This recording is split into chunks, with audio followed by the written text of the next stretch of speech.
Hello everyone, welcome back to my channel. This is Vidisha. Welcome to another video. आज का video थोड़ा सा interesting होने वाला है क्योंकि आज जो मैं टॉपिक लेने वाली हूँ थोड़ा सा अनकॉमन है, बट लोग इसके बारे में सोच सकते हैं. तो क्वेश्चन ये अराइज़ होता है कि क्या हम अपने सेम ब्लड ग्रुप के आदमी से शादी कर सकते हैं. कोई भी लड़का है और लड़की है, तो क्या दोनों पार्टनर्स का सेम ब्लड ग्रुप हो सकता है. और अगर उन दोनों ने सेम ब्लड ग्रुप वालों ने शादी की तो क्या मैरिज में इनकम्पैटिबिलिटी हो सकती है, या फिर प्रेगनेंसी में क्या फ़र्दर कुछ प्रॉब्लम हो सकती है या नहीं हो सकती है. बायोलॉजिकल चाइल्ड आप अपना कर सकते हो या नहीं कर सकते हो, इसके बारे में मैं थोड़ा सा डिस्कस करूँगी. वैसे तो ब्लड ग्रुप का कोई ऐसा इफ़ेक्ट नहीं होता आपके हैप्पी मैरिड लाइफ के कंपैटिबिलिटी में, या फिर leading a happy and a healthy life. But अगर आप अपना बायोलॉजिकल चाइल्ड करने का सोच रहे हो तो किस कंडीशन में दिक्कत आती है उसके ऊपर मैं डिपेंड करूँगी. क्या हर कंडीशन में दिक्कत आती है, या कोई स्पेसिफिक कंडीशन होता है जिसमें कि आपको प्रॉब्लम हो सकता है, और क्या प्रॉब्लम हो सकता है, ट्रीटेबल है या नहीं है, उसके बारे में मैं आज डिस्कस करूँगी. जो ब्लड है हमारा, उसका एक ही काम है, लेकिन हर ब्लड एक नहीं होता. हर आदमी में अलग ब्लड टाइप होता है. किसी का ब्लड टाइप ए है, किसी का ब्लड टाइप बी है. अब ए में भी किसी का ब्लड टाइप ए पॉजिटिव है तो किसी का ए नेगेटिव है. अब ये क्या होता है, मैं इसके बारे में पहले थोड़ा सा एक ब्लड का ओवरव्यू आपको देती हूँ कि ये A positive, B positive, O negative, O positive, ये है क्या. ह्यूमन में बेसिकली 4 तरह के ब्लड होते हैं, ब्लड टाइप होते हैं बोल सकते हैं, जिसमें कि ब्लड ग्रुप ए आता है, blood group B, blood group A B, या फिर ब्लड ग्रुप ओ. ये basic 4 types of blood type हमारे बॉडी में दिख सकते हैं आपको. अलग अलग लोगों में अलग अलग, कोई एक ही टाइप का ब्लड टाइप आपको दिखेगा. पेरेंट्स का कौन सा जीन आपने इनहेरिट किया है, that will determine your blood type. देखिए, हमारे जितने ये 4 तरह के ब्लड ग्रुप या फिर ब्लड टाइप जो मैंने बताया, वो या तो पॉजिटिव हो सकते हैं या तो नेगेटिव हो सकते हैं. ये पॉजिटिव और नेगेटिव हम लिखते हैं कि या तो ये RH पॉजिटिव होता है या RH नेगेटिव होता है. ये RH के बारे में मैं आपको आगे बताऊंगी. सो बेसिकली पॉजिटिव और नेगेटिव अगर हम मिलाएं तो हमारे पास total 8 type of blood type हो गए.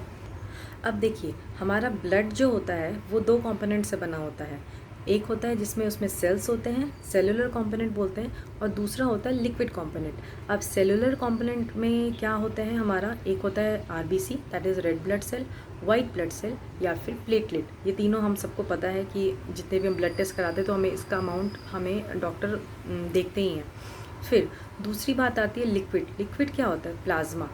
ये प्लाज्मा जो होता है, प्लाज्मा के अंदर ये सारे सेलुलर कंपोनेंट हमारे तैरते रहते हैं. अब मैंने ब्लड ग्रुप जो बताया, blood type A B and O, ये मैंने कैसे डिफ़ाइन किया. ये मैंने ऐसे डिफ़ाइन किया, जो हमारे साइंटिस्ट ने ढूंढा है कि हमारे ब्लड में जो RBC होता है, जो रेड ब्लड सेल होता है, उस रेड ब्लड सेल के ऊपर एक एंटीजन नामक कंपोनेंट होता है, जिसमें कि जैसे अगर आपका ब्लड ग्रुप ए है तो आपके ब्लड में ए टाइप ऑफ एंटीजन मिलेगा, और ब्लड ग्रुप बी है तो बी टाइप ऑफ एंटीजन मिलेगा. तो सिंपल वर्ड्स में मैं ये कह सकती हूँ कि एंटीजन जो है वो एक प्रोटीन मॉलिक्यूल्स होता है जो हमारे रेड ब्लड सेल्स के ऊपर मिलता है. ये तो हो गई कहानी हमारे ब्लड टाइप के पीछे की. क्यों हमने ए बोला, क्यों हमने बी बोला, क्यों हमने ए बी बोला, क्योंकि ए बी में दोनों तरह के एंटीजन मिलते हैं और ओ में एक भी एंटीजन नहीं मिलता. मतलब ना ए होता है ना बी होता है.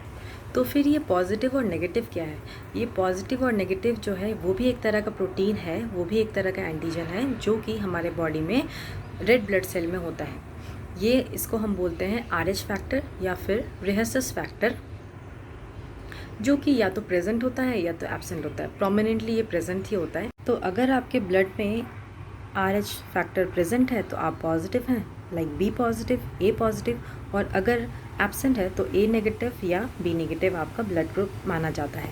ये ब्लड टेस्ट के दौरान हमें पता चल जाता है. तो अब आते हैं मेन टॉपिक पे कि अगर 2 पार्टनर्स का ब्लड ग्रुप सेम है तो क्या वो फीमेल के प्रेगनेंसी को अफेक्ट करेगा. तो इन जनरल अगर आपका ब्लड ग्रुप कुछ भी हो, अगर आप दोनों ए हैं, दोनों बी हैं, दोनों ए बी हैं, तब भी इतना कोई फ़र्क नहीं पड़ता. बट जो चीज़ इम्पॉर्टेंट है अगर आप सेम ब्लड ग्रुप के हैं तो वो है आपका RH फैक्टर, कि आप RH फैक्टर पॉजिटिव हो या फिर नेगेटिव हो. RH फैक्टर पॉजिटिव या नेगेटिव होने से आपके हेल्थ पे कोई फ़र्क नहीं पड़ता है, बट हाँ कभी कभी ये आपके प्रेगनेंसी को अफेक्ट कर देता है। वो कैसे करता है मैं अभी आपको समझाती हूँ। अगर दो पार्टनर्स हैं, दोनों का अगर ब्लड ग्रुप बी पॉजिटिव है, बोथ आर बी पॉजिटिव, तो कोई फ़र्क नहीं पड़ेगा क्योंकि बच्चा जो होगा वो भी बी पॉजिटिव ही होगा। अगर दोनों ए पॉजिटिव हैं तब भी कोई फ़र्क नहीं पड़ता। बट फ़र्क कहाँ पड़ता है? अगर फादर है वो ए पॉजिटिव है या फिर बी पॉजिटिव है और मदर नेगेटिव है, तब यहाँ पे दिक्कत आ सकती है। कैसे दिक्कत आती है वो भी सुन लीजिए। अगर father by chance RH positive है और मदर RH नेगेटिव है, तो बेबी का चांसेस है कि वो RH पॉजिटिव हो सकता है क्योंकि उसके पास मदर और फादर में पॉजिटिव एंड नेगेटिव दोनों फैक्टर्स के जीन प्रेजेंट है। तो वो या तो नेगेटिव इनहेरिट करेगा अपनी मदर से या तो पॉजिटिव इनहेरिट करेगा अपने फादर से।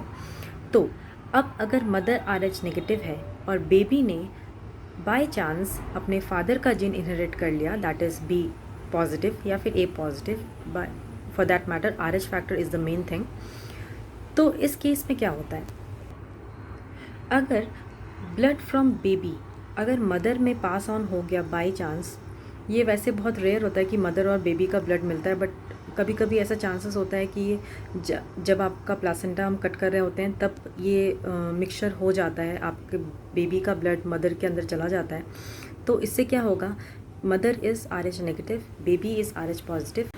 अगर माइन्यूट लेवल पे भी अगर बेबी का ब्लड मदर के ब्लड में मिल जाता है, तो जो RH पॉजिटिव है, जो RH फैक्टर पॉजिटिव है, वो मदर के लिए एक फॉरेन थिंग की तरह एक्ट करता है। ठीक है, तो इसमें क्या होगा, मदर का बॉडी अपने बेबी के ब्लड के अगेंस्ट, मतलब RH फैक्टर पॉजिटिव के अगेंस्ट RH फैक्टर नेगेटिव जो है वो एंटीबॉडी बना सकता है। और ये जो एंटीबॉडी बनता है ये आपके बेबी के रेड ब्लड सेल को अटैक कर सकता है। इसीलिए जब भी आप ड्यूरिंग अपने प्रेगनेंसी में जब भी आप डॉक्टर के पास जाते हो तो डॉक्टर आपको ब्लड ग्रुप टेस्ट सजेस्ट करते हैं, RH फैक्टर का टेस्ट सजेस्ट करते हैं। और अगर आपका RH नेगेटिव आता है तो पहला तो फर्स्ट विजिट में अगर उन्होंने आपको चेक किया if you are RH negative, तो कुछ दिन बाद फिर से वो आपके ब्लड ग्रुप को चेक करेंगे और ब्लड टेस्ट करके उनको पता चलेगा कि आपके बॉडी में क्या कुछ एंटीबॉडी फॉर्म हुआ है against any type of cell.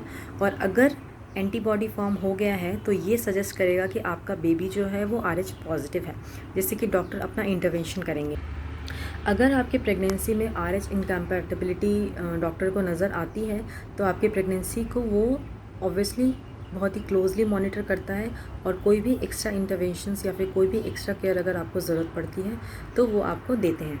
जैसा कि मैंने पहले बताया कि मदर और चाइल्ड का blood usually during pregnancy stage में आपके मिक्सअप नहीं होते, बट थोड़ा सा अमाउंट आपका मिक्सअप तब होता है जब आपका अम्बिलिकल कोड हम कट करते हैं।